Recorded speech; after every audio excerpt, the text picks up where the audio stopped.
like slaves anymore because we're not slaves. If you cannot control what you eat, then you cannot control what you feel. Eat your largest meals in the middle of the day, not the end of the day. What part the homeostasis plays, you're on your way to healing yourself. The homeostasis is the internal environment where your body is at its ultimate functionality for healing. Just keep in mind that everything that is happening to you is happening for you.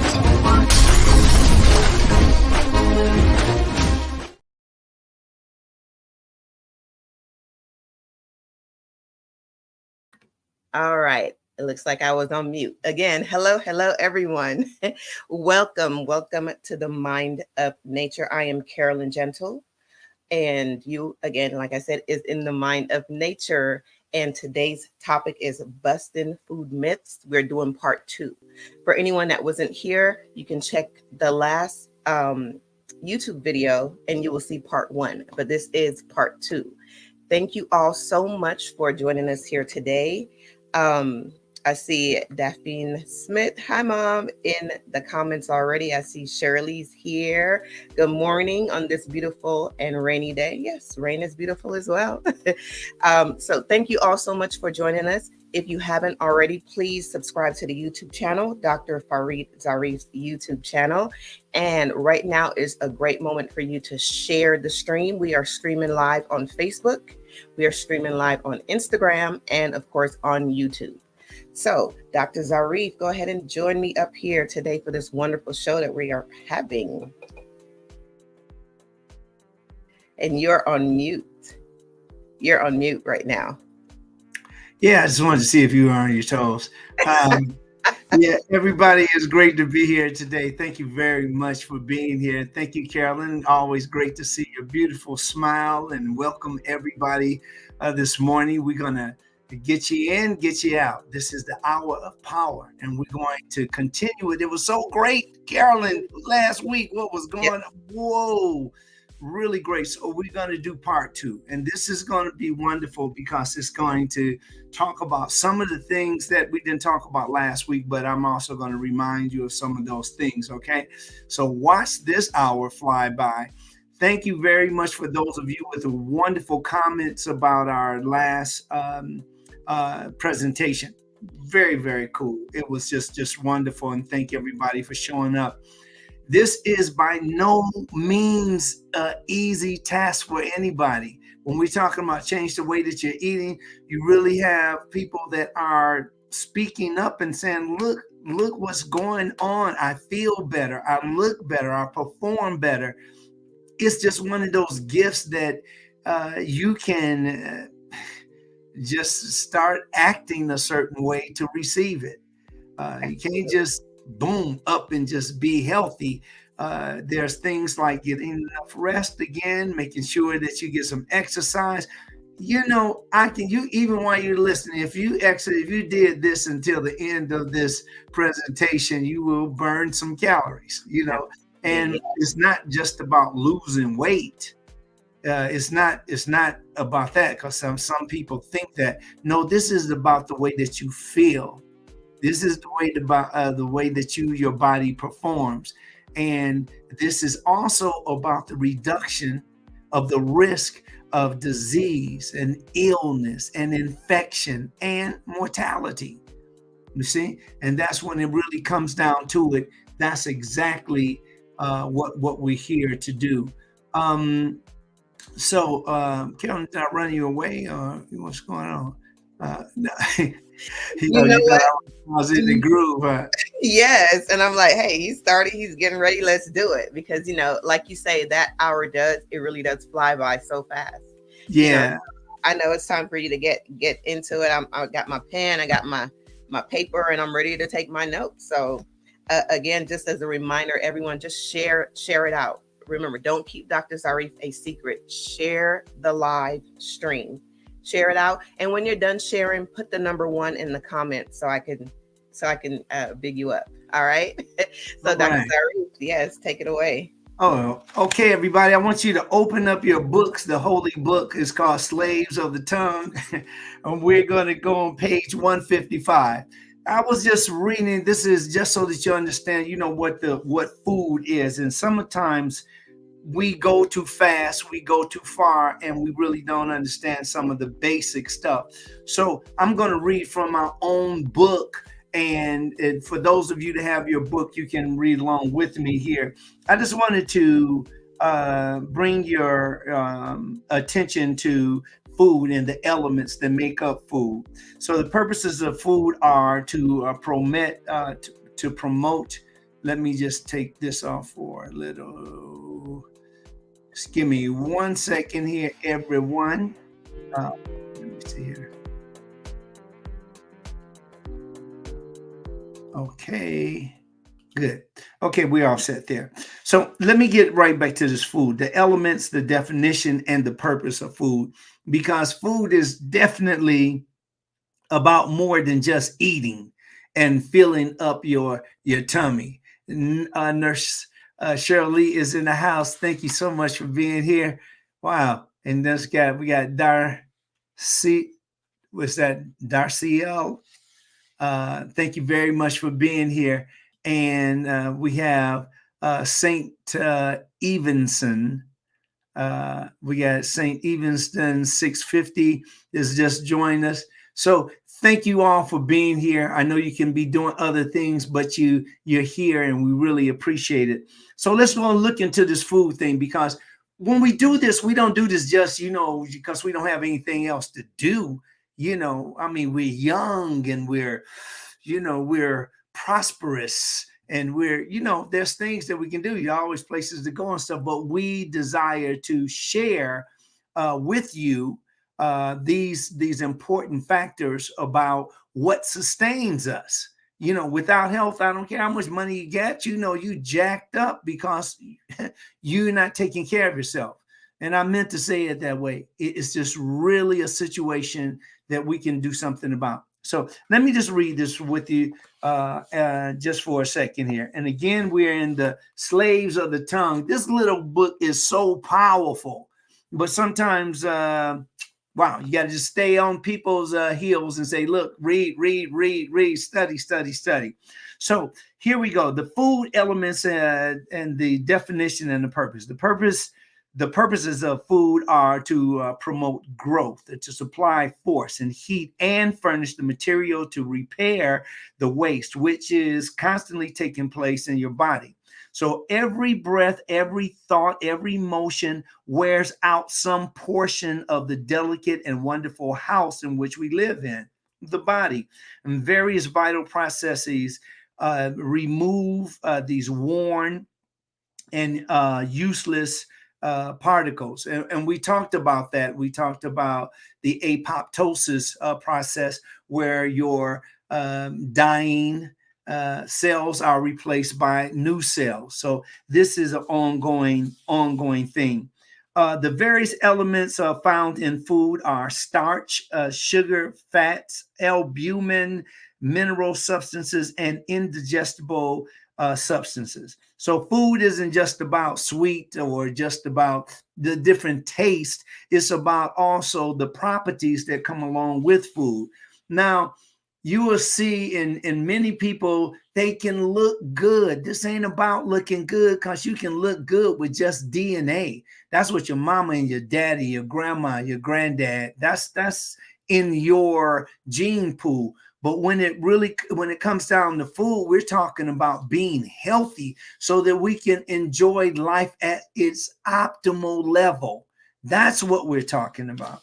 So let me go ahead and finish reading this. The digestible food elements are often grouped according to their chemical composition into three classes. They are the carbonaceous group, the nitrogenous group, and the all albuminous group.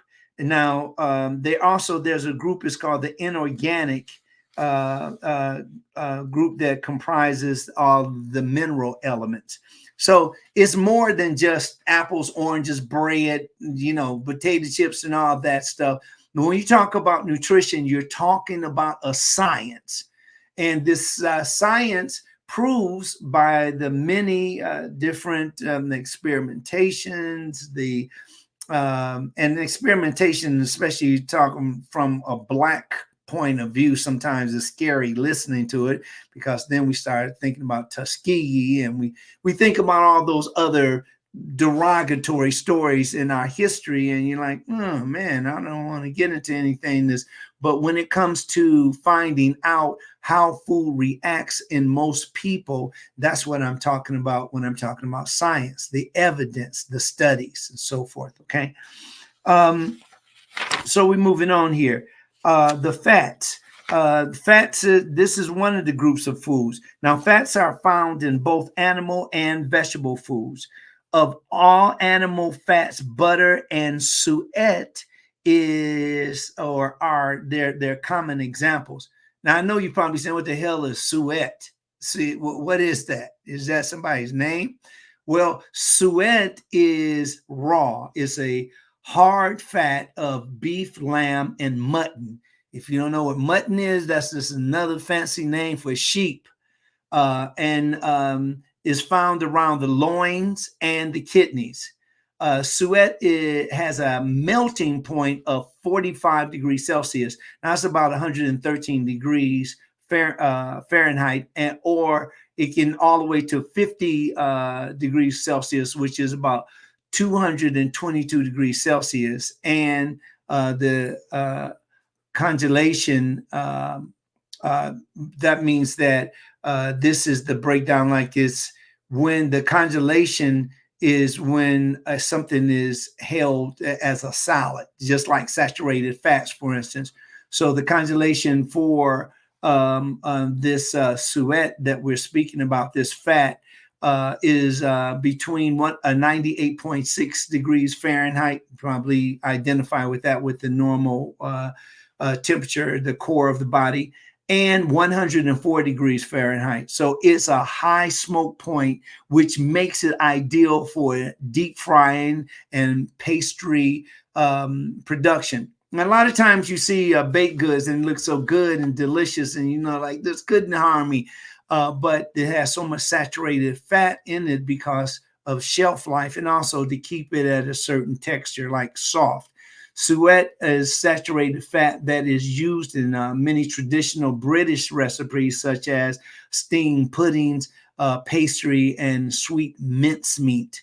So this, if you're eating these types of food, you can expect that this type of animal fat and butter, or the suet, is there in that food that you're eating.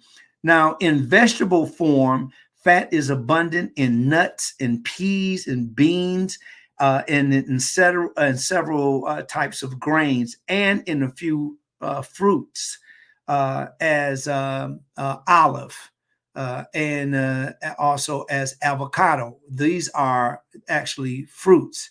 And fruit, the definition of fruit are those edible plants that have seeds.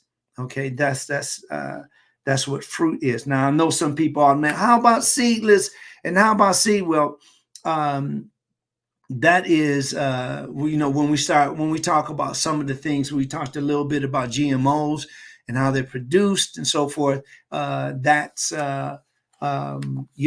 the production of food and how we continue to improve on our production of food is really a wonderful thing. Now, there's some things that are going to change, and that is just a part of us evolving.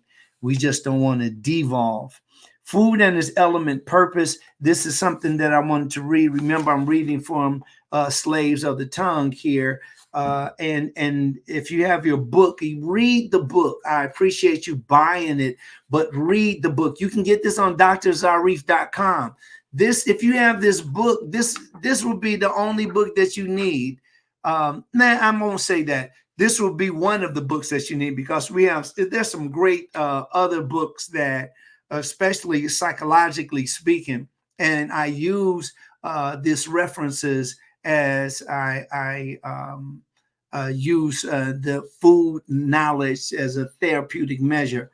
also in the conveyance of the information from book to book. In one book of psychology, there are certain books of psychology that if you're just reading about, or you're just talking about food and you're not talking about the psychology, you ain't talking about nothing. You know why? Because all you're going to do is make that circle again. You're going to be cool for a couple of weeks and you're going to be talking about what you don't eat and how much you feel good and you got the shape, and you're going to go right back in that circle. It's no surprise to me, and it's no surprise to you either, because you know you better than I do. So let's today make it a goal to do better than we have in the past. I'm gonna go back to Carolyn so she can say hello to some of the wonderful people that are here today, and we're gonna go right back into it. Carolyn, you want to come on up? Absolutely. Thank you so much, Dr. Zarif.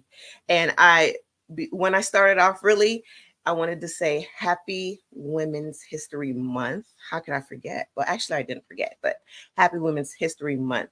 That's something that we just absolutely cannot go just pass by and not acknowledge. So thank you so much, Dr. Zarif. And thank you to everyone that's joined us here in the Mind of Nature. The topic today is busting food myths. We are on part 2. If you missed part 1, it's the video just before that we did last week. You can go ahead and catch that. And it was really some really great information that we had there. For anyone that's just joining us, if you have not already, please subscribe to the YouTube channel. Subscribe to the YouTube channel. Dr. Farid Zarif is the YouTube channel. Thank you all so much for joining us, and thank you for sharing the live so everyone can be a part of the conversation. We are currently streaming live on Facebook, YouTube, and on Instagram. So thank you so much for joining us here in the Mind of Nature with Dr. Zarif, the nutritionist. Dr. Zarif, back to you. Thank you so much, Carolyn. That was wonderful. Yes, we're going to keep on going. We're going to keep pushing because we have a lot of people that we're going to reaching out to help. Now, we know we're going to be met with a very grumpy face and a different type of attitude because we're talking about something that's dear to you. So when I say something about your food and you get a little bit upset, that means I stepped on your toe. And this is not to hurt you or to embarrass you or to say anything other than something that is helpful. But I do have to say that if we don't speak about this, we don't have this conversation, it'll go right over our heads. We'll go to sleep, and then just like we have in the past, we'll continue being slaves to our tongue. We need to be students of this knowledge so that we can better ourselves and really understand what this food game is about. It's a big business. Everybody has to eat. And there's some people that are being sick, have infections, they have the different diseases, and there's some things that we can actually do something about. Now we got other people that's going to tell me to, man, later with that stuff. And I understand because, like, just like they can say later with it, I can say later with you. But when it comes to taking care of us as a nation and all these people, Black Power nation, we need to, build a nation and all, that is all beautiful. I'm with that. But we got to take care of ourselves before we reach out and take care of the people. And that is what happens when we get comfortable. Comfortable is the worst enemy of progress. So when you get comfortable and you kick back and you don't think that you're in danger if you don't take care of yourself, you're fooling yourself. All right. So I wanted to go back here. This is in the book again, the holy book. No, this is not a holy book, but it can really, really give you some great pointers in here. The Slaves of the Tongue. DrZarif.com. All you got to do is order. We have a few books left that we'd love to get out to you. This is important because people talk about food, but do you know what food is? And that's what I want to just keep coming back to these fundamentals, because this will help you tremendously with making your choices. I just wanted to give a shout out to Jackson Sophia 2022 and Sky Aim Productions in the house. And again, St. Evanston 650. And then I'll come back over to I wanted to I think Carolyn has already shouted out everybody over here, but we'll continue to do that because we really do appreciate you being here. Look, food and its element purpose. Concerning the purpose which these different elements serve, it has been demonstrated by the experiments of eminent physiologists that the carbonaceous elements, which in general comprise the greater bulk of food, and it serves three purposes to the body. Number one is that the food, they furnish material for the production of heat.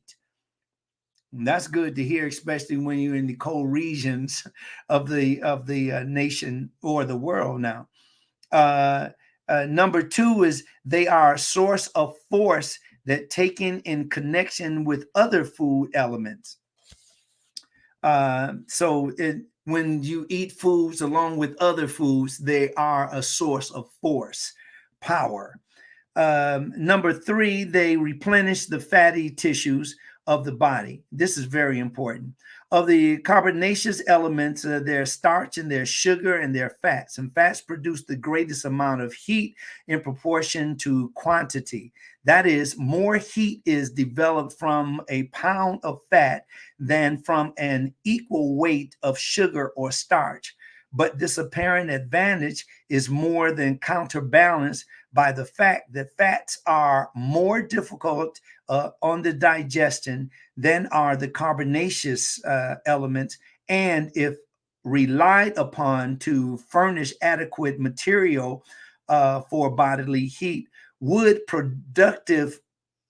productive of much mischief and overtaxing and producing a disease and disease of the digestive organs. So eating too much fat can lead us to a lot of disease, just like overdoing it with carbohydrates.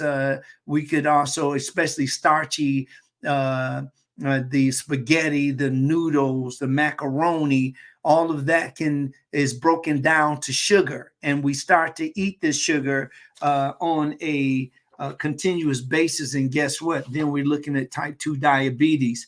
Let's go ahead and move on to talking about a little bit more about the whole shopping thing, because when it comes down to it, what are you going to put in your cart? So first, let's look at organic versus non-organic. And these are just two categories that will be pretty comprehensive. And well, let's go over this. So we'll start off with the organic. Now, when I say organic, I'm talking about produce and the organic versus non-organic.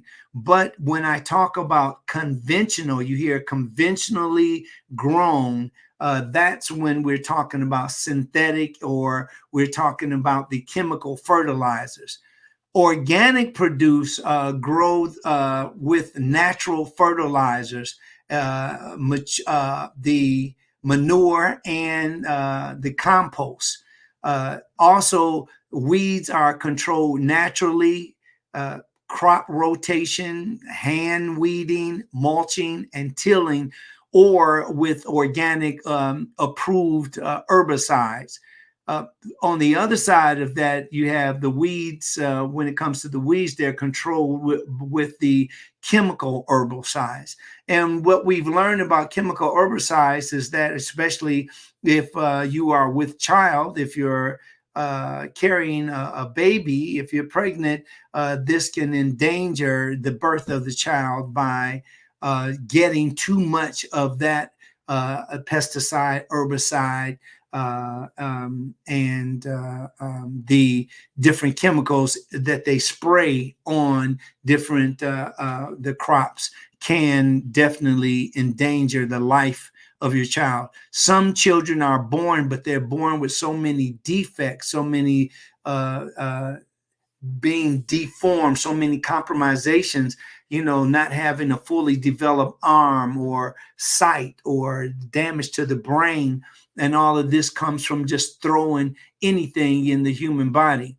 The other thing that helps with the organic is the pest control, using natural methods, like birds and insect traps and naturally derived pesticides. And on the other hand, conventionally, pests are controlled by synthetic pesticides. Now, sometimes when you hear synthetic and you hear chemical, that doesn't mean that it's bad. Chemical, just everything is made of chemicals. Name anything that isn't made of chemicals. When we break it down, you have chemicals. It's just chemicals is everything. Then you look at other things like synthetic. Synthetic means to make. So don't get hung up on that. If you see somebody that says, or ingredients that says synthetic something in it, because again, you'll find out it's all about that balance when it comes down to it. Balance. So here we go. Let's talk about the organic meat and the dairy products. Livestock are giving all organic or hormone and GMO-free feed. That's what the organic meat does.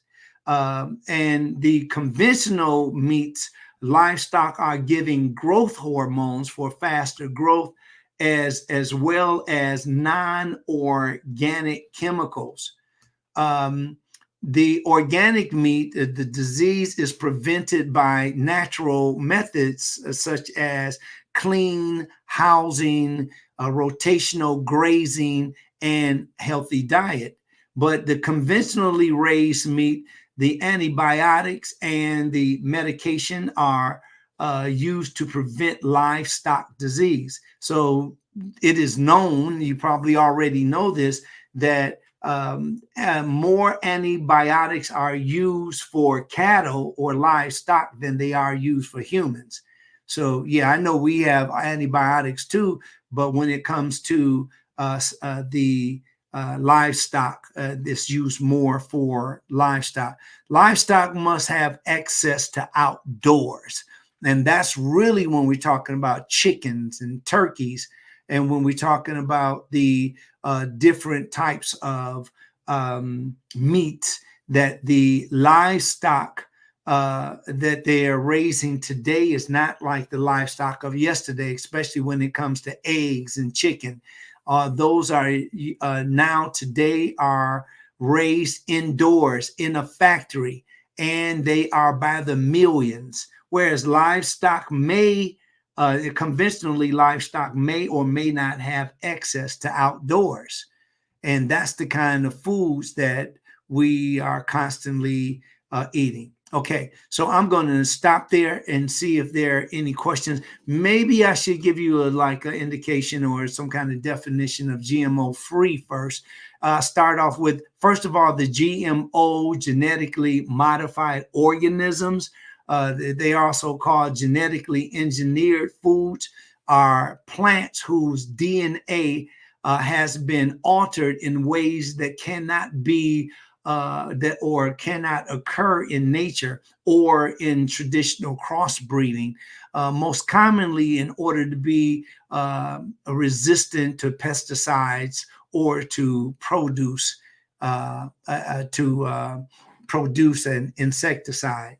And you'll find that you've heard the stories about that, the companies that have the pesticides that resist certain insects, and they can cause a lot of court cases because of that, because now people have court cases where they've claimed that even if the air blows the pesticides over to another crop, that they own that crop. We'll get into that later on because it can take a lot of energy for that one. Under the non-GMO project standard, a genetically modified organism is an organism which biotechnology has been applied. So there's biotechnology when you're talking about GMO, and this creates the combinations of plant, animal, bacteria, and virus genes that do not occur in nature or through traditional cross breeding methods. So the reason most people don't want to get involved with GMOs because there's not enough understood about it. But GMO, because of GMO, you've probably been eating them, everybody else, because it's a huge part of producing enough food to feed the nation. And when I say to feed the nation, I don't mean just free. I mean it's food that we go through millions we go through huge amounts of food. Just go to one Trader Joe's and like on a Sunday and see what I mean. Just go to a Trader Joe's on just one little store. That's not a huge market like these huge Costco or one of those. I mean, this is a smaller market and it is on full. And some are larger than the others, but you would get a good idea. Are GMOs safe? Well, in the absence of credible and independent long-term feeding studies, the safety of GMOs is still unknown. Now, GMOs, are they labeled? 65 countries around the world, including Australia, Japan, and all the countries of European Union, require genetically modified foods to be labeled. Now, Canada does not require any GMO labels. Well, under the auspices of the USDA, National Bioengineered Food Disclosure Standard, some, but not all, products containing GMOs must be labeled in the United States. Remember, some, but not all. So in its current form, categorically, there are some exemptions to prevent this law from delivering the transparency to Americans. And they should. You should be transparent about what you're selling to humans, right? What we're eating, okay? And again, some of the possible risk of these pesticides. Again, most of us have an accumulated build of a pesticide exposure in our bodies due to the numerous years of exposure. Now, this chemical, which is also called a body burden, as it is medically known, could lead to health issues such as headaches and birth defects and added strain on weakened immune systems. Now, some studies have indicated that the use of pesticides, even at low doses, can increase the risk of certain cancers, such as lymphoma, brain tumors, breast cancer, and prostate cancer. So this is the accumulation. When a guy finds out that he has prostate cancer, or could get prostate cancer, this is why we have to take care of our bodies, because what happens like chronic illness, for instance, is the accumulation of all these years that we keep on eating, or we continue to be active in the same type of behavior. That is the kind of foods that we're choosing to eat on a constant basis. Some of the myths that we, and this is some of the things that I think we didn't get to last week, but some of the myths was that the organic always means pesticide free. I think we talked about some of these. Organic foods are more nutritious. That's a myth. Another myth is organic farming is better for farm animals. Another myth is an organic label means 100% organic food. That's a myth. So all of these myths are some of the ones that we need to, look at and see if we can commit them to memory, and also to respond to them in a way that we can be healthier. I'll do a couple, and then we're going to take a break and bring Carolyn, stand by. So the first thing I want you to talk about is this vitamin D. You notice that practically everyone that you've talked to comes back from an examination saying that the doctor told them that they were deficient of vitamin D. Well, it's called the sunshine vitamin, and for a reason. That's because when the sun's ultraviolet B light hits you, it turns a chemical in your skin into vitamin D3. Now, this is according to Harvard Health Publishing. Vitamin D3 is transferred from your liver to your kidneys, where it becomes an active form of vitamin D that's usable in your body. So vitamin D3, the reason that that is so important is because, remember, it's the result of the sun touching your beautiful skin, and then it is transferred to your liver and your kidneys, where it becomes an active form of vitamin D.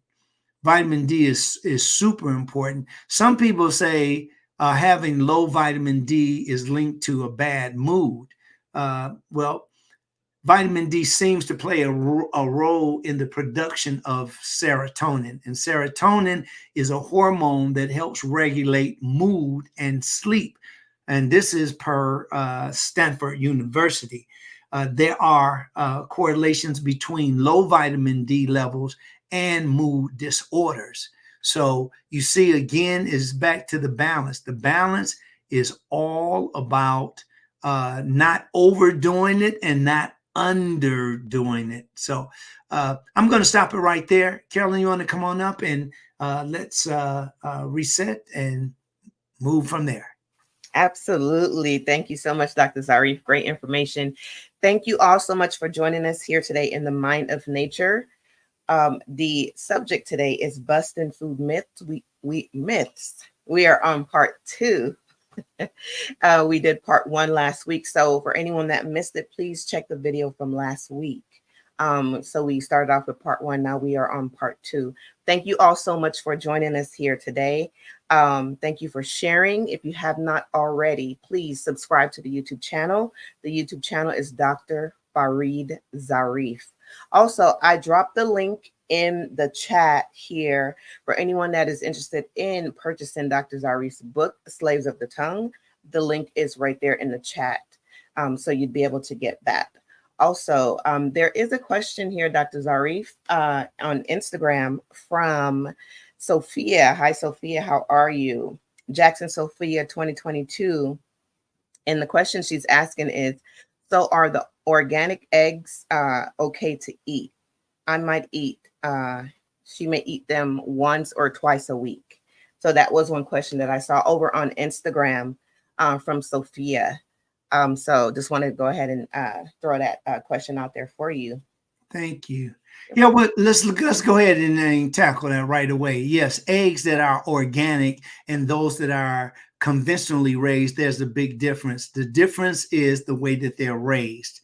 They're raised, those that are organic, remember, they're outside. Those are conventionally raised, they're inside. Now, does that do anything to the nutrient value or the value of the nutrients? It remains to be seen. People are still eating these eggs, and they aren't showing any signs that eating an egg from a conventionally grown chicken is different from an organic. What I say about that is that I'm eating food that will reduce the chance of disease, that will reduce the chances of illness. So I'm not like, oh, well, they're the same. Yeah, right now. But over the years, that's what happened. Our bodies are so resilient that you don't see the stuff until later on. So there you have it. Absolutely. Great information. Thank you so much. Just wanted to say to those that just joined us, if you're just joining us and you missed the first part of this, you definitely want to go back and watch the replay. We are streaming live right now on Facebook, on Instagram, and on YouTube. I see Yolanda joined us here. Hey, Yolanda, good to see you here. Thank you so much for supporting. I just really appreciate you. Andre Brown is in the house as well. He says, "Good morning, Woo-hoo. brother. What tea are you having this morning?" He's always checking in with your libations. See what you're drinking. Yeah, we got a little green tea jumping off, bruh. That's always so great to hear them and everyone checking in. So great information, Dr. Zarif. I won't stop you or keep you any longer. You can keep on with your great information. I'm here Keep listening. on keeping on. Keep Yeah. on keeping on, right? Yeah. All right. Well, let's get with it. Here we go. We're going to, there's some other myths. Again, I'm going to start with some that we didn't go over. And these are big time. Like the number one myth that stands out in my head are humans are not designed to drink cow's milk. Okay. Now this is a myth, but let's go into it. This is worth reading. The only food that solely exists for human consumption is breast milk. This is the fact. Cow's milk undoubtedly is meant for calves. And it's true, there are some people who cannot tolerate dairy products. However, most humans are able to tolerate dairy foods and are been doing so for thousands of years, which is great because milk is a very nutritious food source. Yeah, that's what I said. It's nutritious. I know that it comes from a cow. I know it's dairy, but guess what? This is how people have been living for years. And now you have an option for plant milks. Nevertheless, there are some downsides about plant milks and downsides about cow milk. Is there? That's again balance, and that's why knowledge is so very important. The cow milk is particularly high in protein, calcium, phosphate, B vitamins, and iodine, which are all important nutrients for human health. And that's why people continue to drink it. It's more of a beverage today. Many people don't drink it because they'll say things like, yeah, it causes mucus buildup. What else do they say? It causes weight gain. There's some other stuff, diarrhea if you drink too much of it. But people use this on a constant basis. Look at the grocery store. It hasn't changed. There's a lot of things that you want to change. A lot of things you say, God, I wouldn't eat that. But that is your choice. That's not for me or anybody else to say, yeah, don't ever touch that. And I know that sometimes it gets like that. Very, very difficult to distinguish what is right, what is wrong when it comes to eating. Milk is loaded with, this is a myth, that milk is loaded with growth hormones that are detrimental to human health. Well, it's another hard one, and I bet you people argue to the grave on this one. But here's the fact. There are no hormones added to milk or dairy products in Australia. Like all the animal foods, milk naturally contains hormones such as progesterone and IGF-1. Okay, so these are the growth hormones. That's what IGF-1 is. It's a growth hormone, and you'll hear people talk about human growth hormones and so forth. But these are naturally occurring hormones in milk. And they're also, the milk are, the hormones in milk, they're broken down by enzymes in our guts and therefore are not absorbed in their active forms. So our body, our digestive system do a lot of things, hydrochloric acid, the different types, pepsin and so forth. We have carbohydrates, we have protease, we have lipase, on and on. There's different the enzymes that help break food down so that our bodies can use them. But when people say our bodies we weren't designed to eat meat. Well, no, we weren't designed to eat raw meat. And that is, if you see somebody jumping on the back of a buffalo and start biting out of the buffalo, that's raw meat. Or kill an animal and then eat the raw meat, that's a whole different thing. But we have evolved far from that. And most of the meat that people eat today are, they can be partially rare. Some people like it medium rare and all that. Nevertheless, it's still cooked. These naturally occurring hormones, they're known to be very useful in our bodies because they are the hormones that we use to keep ourselves balanced. And some countries use a synthetic bovine growth hormone as well as naturally occurring hormones. And they use these naturally occurring hormones to increase milk production. However, it's strictly prohibited in the production of milk, especially when it comes to Australia. They're very particular about that.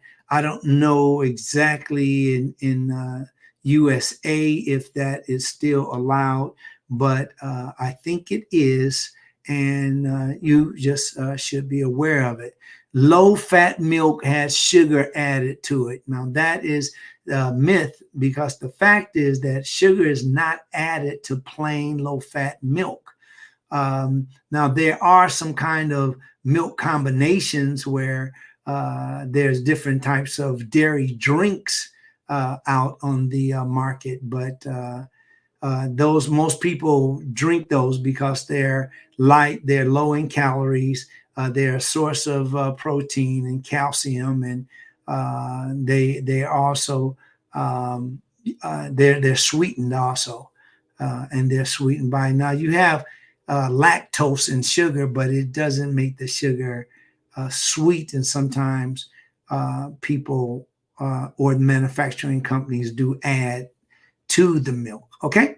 All dairy is, this is a myth. All dairy is high in fat and sugar. Now, there's some types of dairy, again, that do fit into these categories, such as the cheese with high fat and yogurt that's made with added sugar. That can be true. But for the most part, the thing to be concerned with when it comes to milk is that that saturated fat. And if you have enough of that saturated fat, it can threaten atherosclerosis. It can threaten other diseases that will clog up your circulatory system. Okay. All right. So let's go ahead and move on. I want to, there's one that I've heard experts say. They'll say dairy leaches calcium from your bones. Have you heard that before? Calcium, I mean, the dairy that leaches mean that if you're drinking dairy, that it will extrapolate the calcium from your bones, and you will end up with osteoporosis or osteomalacia, one of these diseases. Well, this myth relates to the alkaline diet. For those who are on the alkaline diet, as dairy is high in protein, it is classed as an acidic food, which can weaken the bones. The theory is based on the pseudoscience, and the alkaline diet is a prime example of NutriBullocks. Now, another argument for this is that some studies have found that high fracture rates in the country with a high intake of dairy. So when people have a high intake of dairy, they connect it to the foods that they're drinking, especially those that are high in protein or acidic, as they may call them. But however, these studies tend to be based on self-reported intake, which is often not very accurate, because it only happens to that person. Remember, we have biochemical individuality, and that is something that happens differently from body to body. Dairy also contains other important nutrients for good bone health, including protein and phosphorus. Now, again, you will hear different things because people have decided, they have decided for themselves to be vegan, and they stand up for the protection of animals. They stand up for eating foods that don't require killing animals. All of this is great. I mean, this is wonderful. And to be very clear, I love animals. I love plants. I love the idea that I can choose between the two. And this is a big factor. This is really important, especially when you're starving. When you come down to starving and you don't have enough food, I'll say this properly, there aren't many people that are going to be worried about or concerned about what category the food in. They just want food. And these are in times like today when we're like in the wars that are going on, when people are short of food, then that doesn't become a matter. What we're talking about now is kind of bourgeoisie, because we're talking about, I'd rather the animal dairy over the plant dairy. Okay, that makes sense. But nevertheless, I'm just saying, don't down anybody just because they made a decision to eat differently than you. You know, imagine if everybody stopped eating meat right now. What would happen? Just imagine what would happen if we all just depended on vegetables. See, I think that may be able to happen somewhere in the ideal world, but it won't be anytime soon. And I haven't been eating meat for most of my life. And it was up to me. I don't force anybody else to do that. That's on you. You know, I still love people that eat meat. You know, I still get along with people that eat meat, but that's their decision. That's like putting on a suit, or you like a certain pair of shoes. That's your thing. But I don't think it's cool to just down people because they eat meat. All right, we're getting out of here. Here's the seconds left.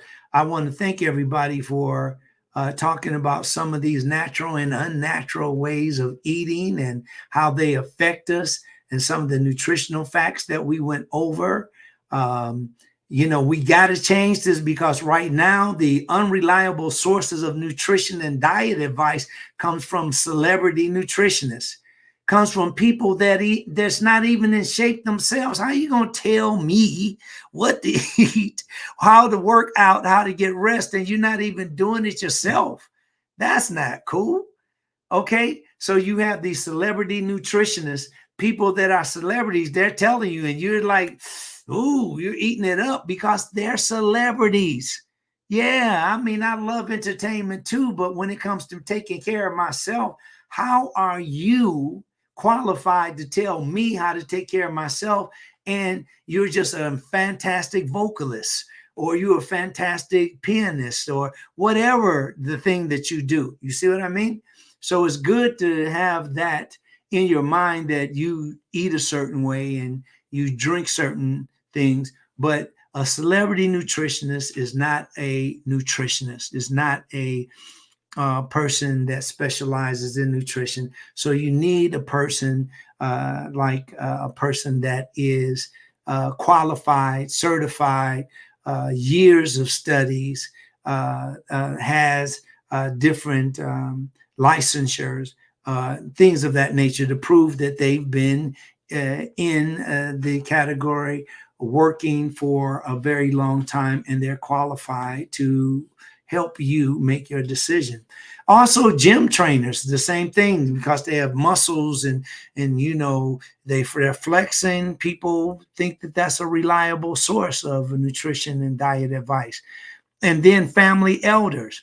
Now, of course, I have deep respect for family elders, but you just have some people that simply never knew anything and they don't know anything about, again, the reliable sources. Now, some people, they accumulate information, they study, they're in class, they're learning things, and they're not a professional, but they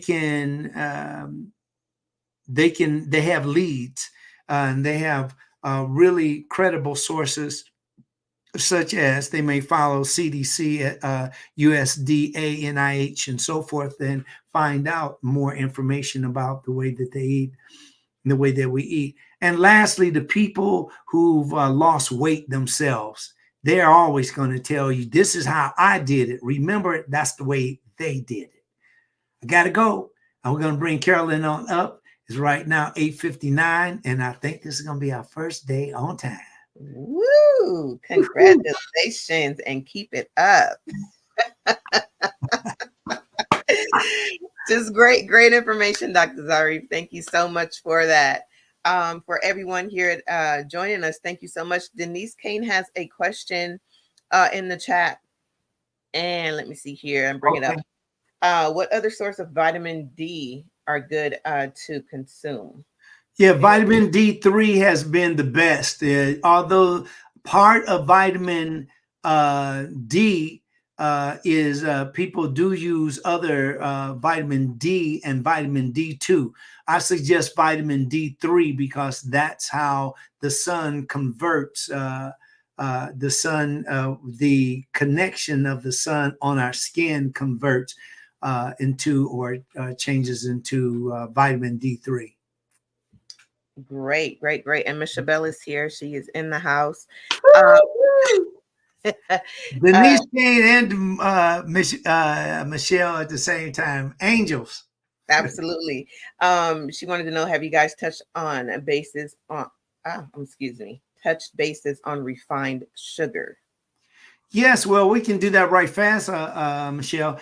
Refined sugar, keep in mind, everybody, when you're even talking about refined, you're talking about something that has been processed and it has been changed through taking out all of the nutrients, and then it is added back. That's called enriched. Is added back to the food that it was taken out of, and that food, then that is a refined food. So refined also means that they can take a food and then change the shape, the texture, and the appearance of the food, such as taking a kernel of corn and making it look like a corn flake. Big difference. So yeah, the sugar is sugar, everybody. Whatever types of sugar you get, remember, it's all about that balance. It's all about that balance. Absolutely. And in Instagram, I think it's Saint Evenson 650 just says thank you. And you are very welcome. Thank you so much for joining us here today. I see Diva D. Hello to Diva D. Whoa, Diva D, back in the house. What up, though? She's always in our Detroit. What up, though, to you as well.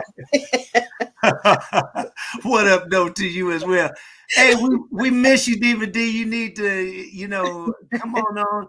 Well, let me know when you're ready to come aboard, because we'd love to hear. And you have, oh man, this woman is truly a wonderful person. And congratulations.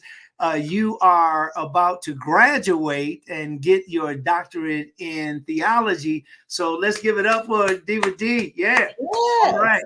Yeah. So she'll be a doctor of religion, and this will be great. I wonder, are you still what you going to do about, the sisters or your group twerking for Jesus? And on that note, Dr. Cher Stephen is here. Hey, Dr. Stephen. You. Absolutely.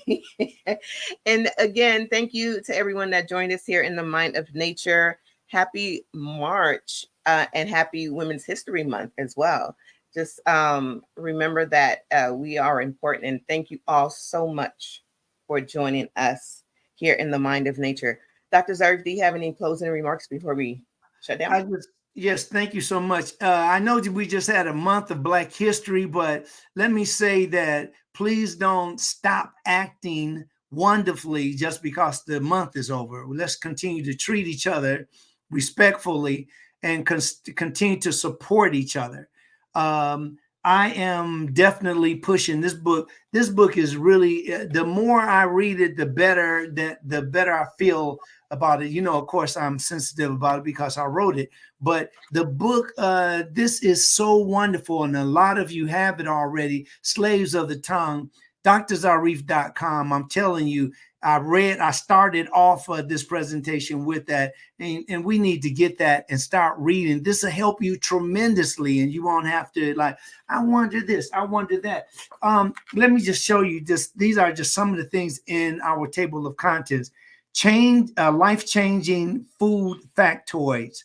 Healthy immune system foods, nutritional gene therapy, the food elements, calories, counting calories, dietary fiber, phytonutrients, protein types, eating to complement your lifestyle for a lifetime. All of that's in here. There's a lot of stuff in here, and I'm not. Yeah, I want to sell the book, but I want you to learn. I want you to learn.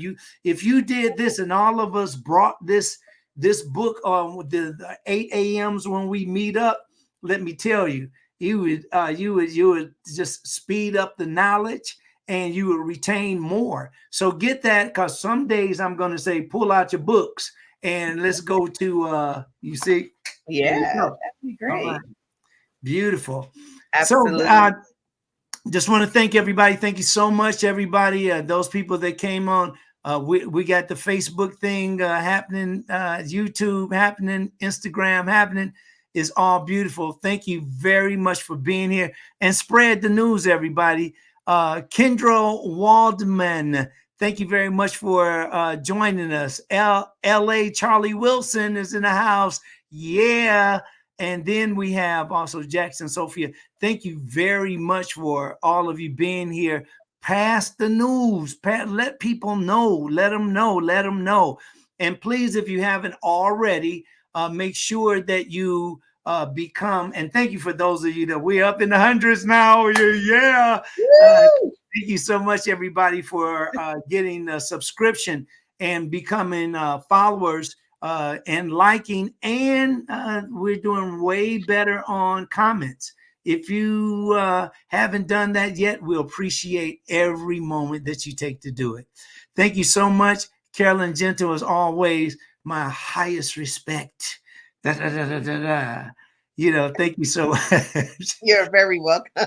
And thank you to the entire Gentle family, the Zarif family, and all of your families. God bless, and we'll see you next time.